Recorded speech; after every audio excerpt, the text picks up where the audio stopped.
So lots of people are wondering what it's like now with the restrictions with the COVID-19.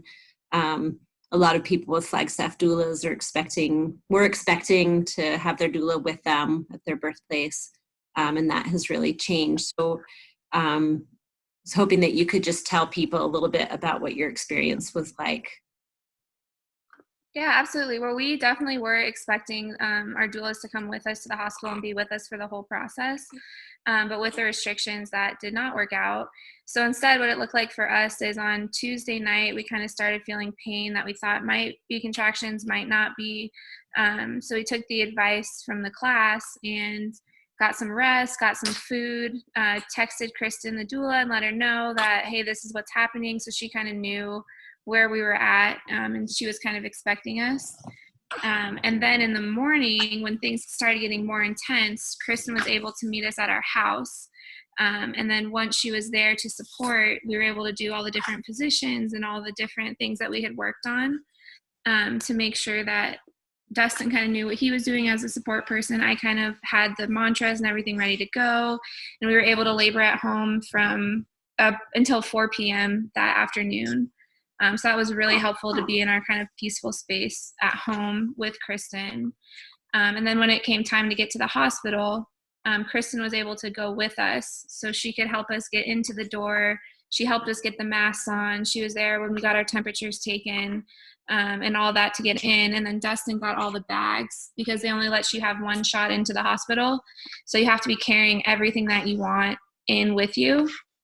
So he was able to carry all the luggage stuff while Kristen got me inside. And then from there, they told us to keep our masks on, but I couldn't breathe the deep breathing. So I kind of just kept pulling it down, but they did kind of keep reminding us we should be having it on.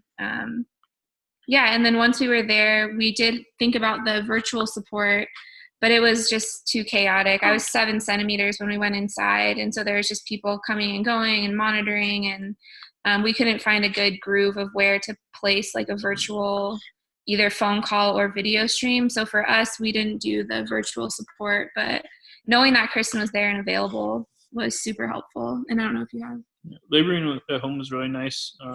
When we left for the hospital, we both showered and we're all together, and we really felt like it was on our time instead of being reactionary. Had the house in order, made a meal and put in the fridge so it was ready when we got back. So it was kind of like a calming effect instead of, oh no, panic, run to the hospital. It really felt like, we were in control. And did you feel like you stayed home long enough? Like you got to the hospital at a good time?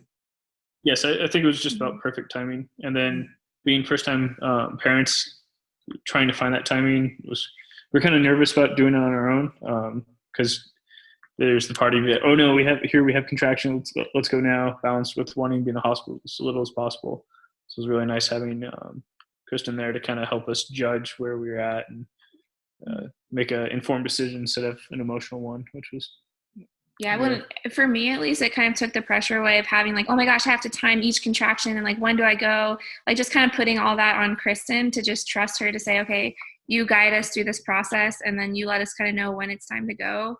For me, that was like a huge relief to not have to worry about that. I could just focus on each contraction and focus on relaxing and focus on opening, focusing on embracing what was happening in the moment instead of worrying like, oh my gosh, what are we going too late? Are we going too soon? Are we going to get turned away? But with that support, we were able to even just skip triage and go straight into a room. And I think we really minimized our time at the hospital because we were only there from Wednesday at 4:30. And then the baby was born Thursday at midnight. And then we were out by Friday at 11:30 a.m. So I think having that support and that like peaceful beginning process really made things go smooth. Mm-hmm. Yeah, I think the virtual support could be good for some people, but for us, because we stayed at home so long, the virtual support, we didn't really. Yeah, there's just too many nurses and people running in and out. Yeah. Mm-hmm. Yeah. Well, thanks for sharing that with us. Appreciate it. We got a little baby here now.